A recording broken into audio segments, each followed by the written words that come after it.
फूलपुर गांव। ये कहानी ग्रामीण परिवेश में आम लोगों की जिंदगी, उनकी भावनाओं और हल्के फुल्के मजाक पर आधारित है।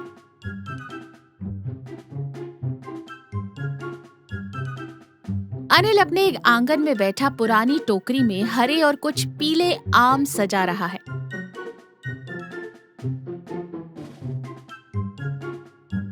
उसकी पत्नी मेघा हाथ में एक पुराना कपड़ा लिए आती है और झल्लाते हुए बोलती है, सुनते हो जी, ये जो तुम्हारे दादाजी के जमाने के पेड़ के आम है ना, इन्हें खाकर तो गांव के कुत्तों ने भी भौंकना छोड़ दिया है। खट्टेपन से सबके गले बैठ गए हैं।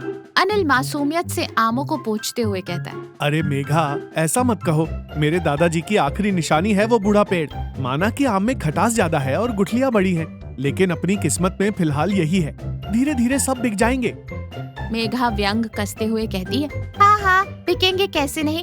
कल पड़ोस की ताई तुम्हारे आम से अचार बना रही थी, तो आम काटते ही ताई का चाकू ही मुड़ गया। इतने सख्त आम है तुम्हारे।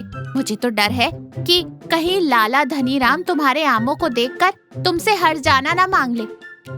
अनिल हंसते हुए कहता है, लाला जी तो वैसे ही मुफ्त में चीजें ढूंढते हैं। खैर, मैं बाजार जा रहा हूँ। भगवान ने चाहा तो आज कुछ पैसे आ ही जाएंगे। अनिल अपनी टोकरी लेकर बैठा है। लाला धनीराम अपने ढीले कुर्ते और मोटे चश्मे के साथ वहां से गुजरते हैं।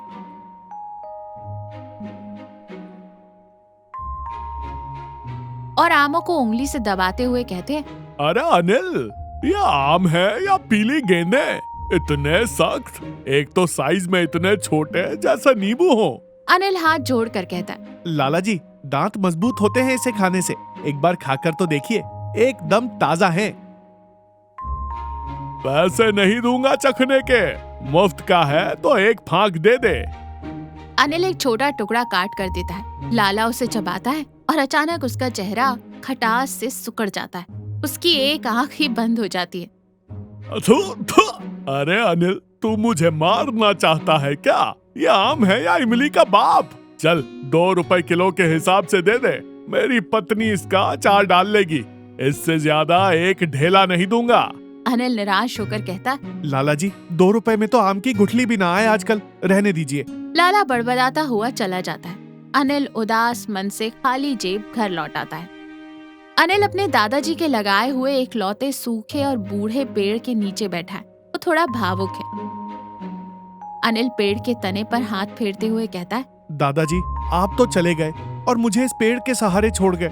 अब ना इसमें अच्छे फल आते हैं, ना मेरी गरीबी दूर होती है। क्या करूं मैं? अचानक हवा का एक हल्का झोंका आता है। पेड़ की सबसे ऊंची डाली से एक आम टूटकर सीधे अनिल की झोली में गिरता है। अनिल चौंक कर आम को देखता है। ये आम बाकी आमों जैसा नहीं था। ये सुनहरा नारंगी रंग का था। छिलके पर एक हल्की सी चमक थी और इसमें से चमेली और गुलाब जैसी एक मीठी मनमोहक खुशबू आ रही थी। अनिल आम को सूंघते हुए कहता है, अरे बाप रे, इसमें से तो ऐसी खुशबू आ रही है जैसे किसी ने इत्र छिड़क दिया हो। ऐसा आम तो मैंने जिंदगी में नहीं देखा। इसे घर ले जाना पड़ेगा। अनिल ने वो आम एक साफ कपड़े में लपेटकर मेज के बीचों बीच रखा है। मेघा और अनिल उसे अचंभे से देख रहे हैं। अनिल, सच बताना, कहीं तुम किसी राजा के बगीचे से तो इसे चुरा कर नहीं लाए ना? ये तो कोई जादुई आम लग रहा है। अरे नहीं मेघा, अपने ही दादाजी वाले पेड़ से गिरा है। खुशबू से तो मेरा पेट भर गया है। लाओ, इसे काट कर चखते हैं। मेघा चाकू से आम का एक बहुत छोटा सा टुकड़ा काटती है। जैसे ही वो उसे अपने मुंह में रखती है, उसके चेहरे के भाव एकदम बदल जाते हैं। उसकी आंखों में एक अजीब सी शांति आ जाती है। वो मुस्कुराते हुए कहती है, अरे वाह, अनिल, ऐसा लग रहा है जैसे किसी ने मेरे मुंह में शहद की नदियां बहा दी हो। और पता है, अचानक मेरा सारा गुस्सा शांत हो गया। मुझे लग रहा है तुम कितने अच्छे पति हो। दिन भर कितनी मेहनत करते हो। मेरे मन का सारा बोझ उतर गया है। अनिल हैरानी से मेघा को देखते हुए कहता है, मेघा, तुम्हारा दिमाग तो ठीक है? तुमने पिछले 5 साल में मेरी इतनी तारीफ नहीं की। कहीं साम में कोई नशा तो नहीं है?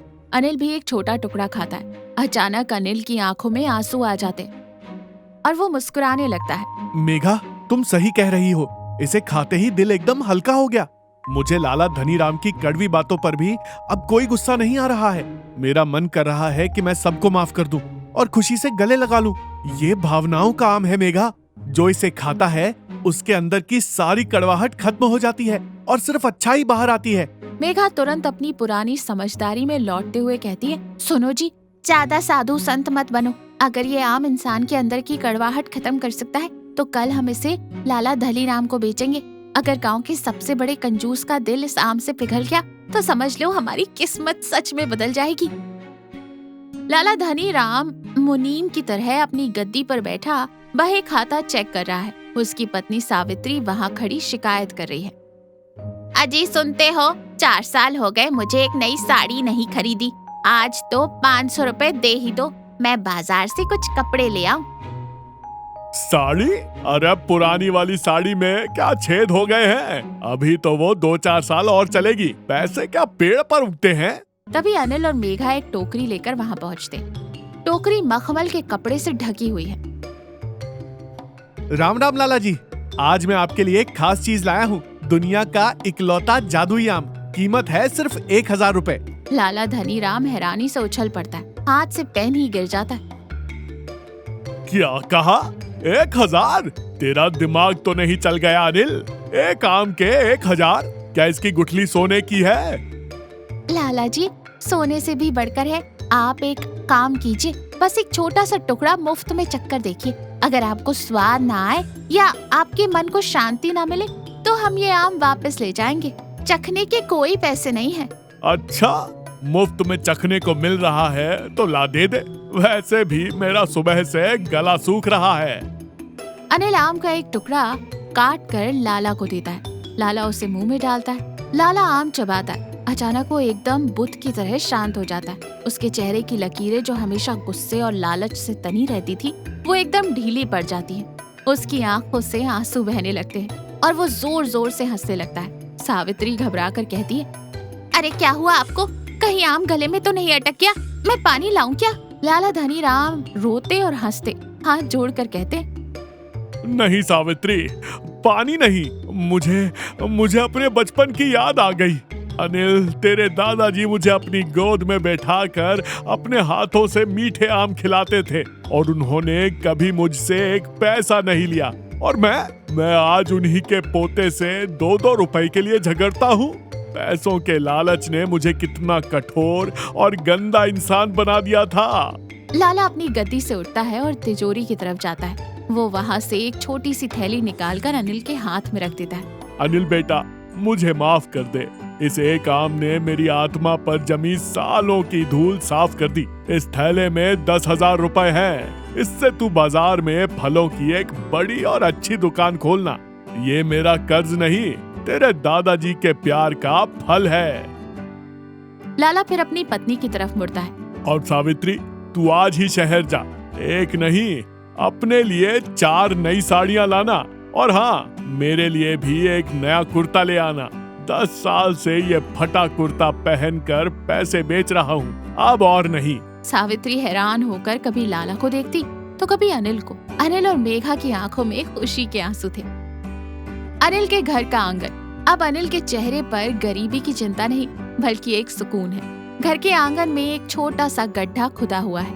वहाँ कोई भीड़ नहीं है, कोई जश्न नहीं हो रहा। बस अनिल और मेघा शांति से बैठे हैं। अनिल उस जादुई आम की सुनहरी गुठली को बड़े प्यार से मिट्टी में दबाता है और ऊपर से पानी डालता है। मेघा अनिल के कंधे पर हाथ रखते हुए कहती है, दादाजी सच कहते थे अनिल, इंसान की नीयत साफ हो तो सूखी टहनियों पर भी कभी न कभी मीठे फल लग ही जाते हैं। अनिल मुस्कुराते हुए कहता है, हाँ मेघा, लेकिन सच कहूँ तो असली जादू इस आम में नहीं था। असली जादू तो लाला जी के अंदर छिपे उस अच्छे इंसान में था, जो पैसों के बोझ तले दब गया था। इस आम की मिठास ने तो बस उन्हें उनकी असलियत याद दिलाई है। मेघा हल्की हंसी के साथ कहती है, बात तो तुम्हारी बिल्कुल 16 आने सच है जी, लेकिन एक बात कान खोलकर सुन लो। अब से अगर कोई मोहल्ले वाला उधार मांगने आए तो उसे ये ज्ञान की बातें और फिलॉसफी मत सुनाना, सीधे पैसे लेना, वरना हम फिर से उसी पुराने पेड़ के नीचे बैठे होंगे। अनिल जोर से हंस पड़ता है। मेघा भी मुस्कुरा देती है। तो देखा, सच्ची खुशी और इंसानियत हमेशा हमारे अंदर ही मौजूद होती है। बस दुनियादारी के लालच में हम उसे भूल जाते हैं। प्यार और एक छोटे से मीठे एहसास से कठोर इंसान का हृदय भी पिघल जाता है। अच्छाई का बीज बोने से हमेशा मीठा फल ही मिलता है।